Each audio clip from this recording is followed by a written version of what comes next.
আসসালামু আলাইকুম এভরিওয়ান, আমি আসওয়াল রুমেল আপনাদের সাথে আছি। আজকে হচ্ছে মাইএসকিউএল ডেটাবেস নিয়ে।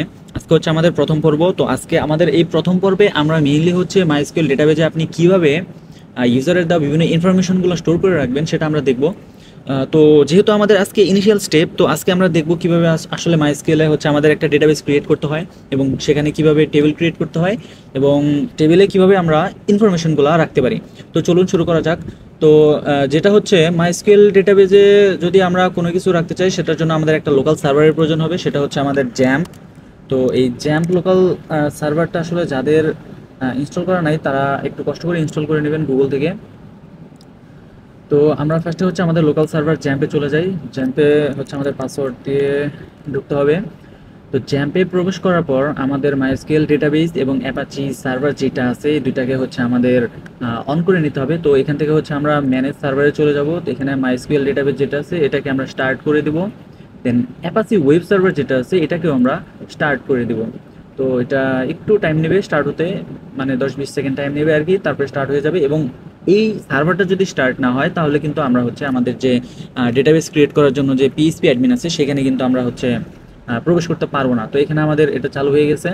তো এরপরে আমাদেরকে যেটা করতে হবে সেটা হচ্ছে আমাদের জাস্ট সিম্পলি গুগল থেকে আমাদের পিএইচপি মাই অ্যাডমিনে চলে যেতে হবে। তো পিএইচপি মাই অ্যাডমিনে চলে যাওয়ার পর এখানে আমাদের নিউতে চলে যেতে হবে এবং নিউ থেকে ক্রিয়েট ডেটাবেস, এখানে আমাদের ডেটাবেসের নাম দিতে হবে। যেহেতু আমরা প্র্যাকটিস পারপাসে করতেছি, তো ধরুন আমি হচ্ছে ডেটাবেসটার নাম দিলাম হচ্ছে, আচ্ছা, প্র্যাকটিস প্র্যাকটিস নামে হচ্ছে আমার একটা ডেটাবেস তৈরি ছিল, তো এটার নাম দিলাম আমি ধরেন প্র্যাকটিস 2। আচ্ছা, প্র্যাকটিস 2 এটা দেওয়ার পর জাস্ট ক্রিয়েটে চাপ দিব। তো আমাদের কিন্তু হচ্ছে প্র্যাকটিস 2 নামে, এই যে এখানে প্র্যাকটিস 2 নামে হচ্ছে আমাদের একটা ডেটাবেস ক্রিয়েট হয়ে গেছে। এবং এই ডেটাবেস ক্রিয়েট হওয়ার পরে আমাদেরকে টেবিলের নাম দিতে হবে। টেবিলের নাম কেন দিতে হবে সেটা হচ্ছে আমরা আসলে ইনফরমেশনগুলো কোথায় রাখতেছি, কোন টেবিলে রাখতেছি সেটা আসলে বোঝানোর জন্য। তো ধরুন টেবিলের নাম দিলাম ইউজার আন্ডারস্কোর ট্র্যাক এবং টেবিলে এখানে কলাম সংখ্যা আছে। কলাম সংখ্যা একটা ইম্পর্টেন্ট জিনিস। ধরেন আপনি ইউজারের থেকে ইউজারের নাম, ইউজারের কন্ট্যাক্ট নাম্বার আর হচ্ছে ইউজারের ইমেল নিতে চাচ্ছেন, সেক্ষেত্রে 3টা কলাম হওয়ার কথা।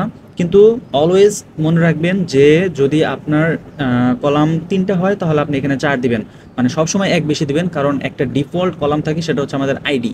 তো আমরা হচ্ছে ইউজার থেকে নেম, তার কন্ট্যাক্ট এবং হচ্ছে তার আমরা ইমেল নিব, এর জন্য আমি এখানে 4 দিলাম। 4 দিয়ে আমি সিম্পলি ক্রিয়েট দিলাম। দেখুন আমার এখানে 4টা কলাম চলে আসছে। তো আমরা ফার্স্ট কলাম অলওয়েজ আইডি রাখবো, ফার্স্ট কলাম আমরা অলওয়েজ আইডি দিব। এবং আইডির আমরা ডেটা টাইপ হিসাবে হচ্ছে ইন্টিজার দিব, কারণ আমরা চাচ্ছি ইউজার যে ইনফরমেশনগুলো দিবে সেগুলো হচ্ছে সিরিয়ালি সেখানে ইনপুট থাকুক। এবং সিরিয়ালি ইনপুট থাকার জন্য সেটা একটা পূর্ণ সংখ্যাই হয় আলটিমেট, যে 1 2 3 4 এভাবে শুরু হয়। তো এটা আমরা ইন্টিজার দিব। এবং লেন্থ দেখেন, একটা আইডির লেন্থ আপনি যত দিবেন সেভাবে যাবে। যেমন আপনি যদি 100 দেন তাহলে এটা লেন্থ হবে 999 পর্যন্ত। 1000-এ চলে গেলে হচ্ছে সেটা আমাদের মানে 100-তে হবে না, ওটা আমাদের আরও বেশি দিতে হবে, 1000 দিতে হবে সেক্ষেত্রে। তো আমরা হচ্ছে লেন্থ ধরেন আমরা 100 দিলাম, কিন্তু আমরা চাচ্ছি কি যে এটা হচ্ছে সিরিয়ালি মেনটেন হোক, যে ফার্স্টে 1 আসুক, পরে 2 আসুক, পরে 3 আসুক, এভাবে। তো এই জিনিসটা যদি করতে চান তাহলে আপনাদেরকে এখানে অটো ইনক্রিমেন্ট করতে হবে। তো একটু বামে স্ল্যাশ করলেই দেখবেন যে এখানে এআই নামে একটা অপশন আছে, এই যে এআই। তো এটা আমরা জাস্ট সিম্পলি টিক দিয়ে দিব। তো ইউজার থেকে আমরা ফার্স্টে যেটা নিব সেটা হচ্ছে আমাদের ইউজারের নেম নিব। এবং একটা ইউজারের নেম কি হয়, ইউজারের নেম নর্মালি টেক্সট হয়, কিন্তু আমরা চাচ্ছি যে এখানে টেক্সট ইউজ না করে ভার্চার ইউজ করতে। কারণ ভার্চারের ভিতরে যেটা হয় সেটা হচ্ছে বিভিন্ন সাইন যেগুলো আছে, @সাইন বা আন্ডারস্কোর সাইন, সবগুলো আমরা এখানে হচ্ছে ইনপুট করে দিতে পারবো। আর একটা নেম আলটিমেট লেন্থ কত হতে পারে, একটা নেমের ধরেন লেন্থ আমরা 50 ইউজ করলাম। আর ডিফল্ট হিসাবে হচ্ছে আমরা এখানে ডিফাইন করে দিতে পারি, অথবা হচ্ছে ডিফল্ট দ্বারা এখানে আলটিমেট বোঝাচ্ছে একটা ইউজার যদি এখানে কোনো নাম না দেয় তাহলে সেক্ষেত্রে আমাদের ইনপুট হিসাবে কি আসবে। তো এটা আমরা ডিফাইন করে দিতে পারি। তো আমরা সেটা চাচ্ছি না, আমরা চাচ্ছি এটা নাল থাকুক।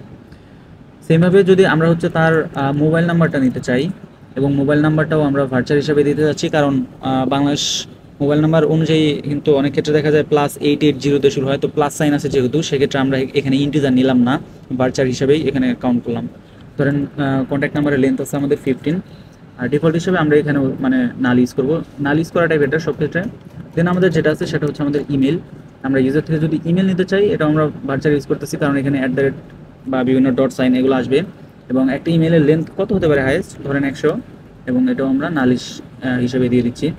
এরপর হচ্ছে জাস্ট সিম্পলি সেভ করে দিবেন। তো সেভ করার পর জাস্ট এখানে দেখেন আপনার 3টা কলাম ক্রিয়েট হওয়ার কথা ছিল, সব ক্রিয়েট হয়ে গেছে এবং একটা অটো ইনক্রিমেন্ট হিসেবে আইডি ক্রিয়েট হয়ে গেছে।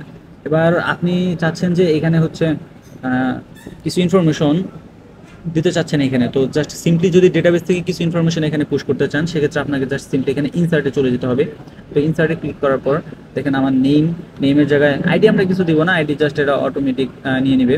তো আমরা নেমের জায়গায় ধরেন জাস্ট সিম্পলি নেম, আচ্ছা নেমের জায়গায় ধরেন আমি আমার নামটা ইউজ করতেছি, সেভ রুমেল। আচ্ছা মোবাইল কন্ট্যাক্ট নাম্বার আপনারা আপনাদের মতো দিয়ে দেবেন, যে কোনো একটা, জাস্ট প্র্যাকটিস করার জন্য যে কোনো একটা কন্ট্যাক্ট নাম্বার দিয়ে দেবেন।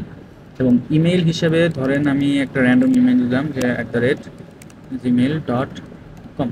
তো এবার সিম্পলি যদি গোতে চাপ দেন দেখবেন এখানে আপনার জিনিসটা ইনসার্ট হয়ে গেছে এবং ব্রাউজে গেলে আপনি দেখবেন যে এখানে যে নেমের এখানে নাম চলে আসছে, মোবাইলের এখানে মোবাইল নাম্বার চলে আসছে, মেলের এখানে আমার মেল চলে আসছে, আইডি নিচে দেখেন সিম্পলি 1 চলে আসছে।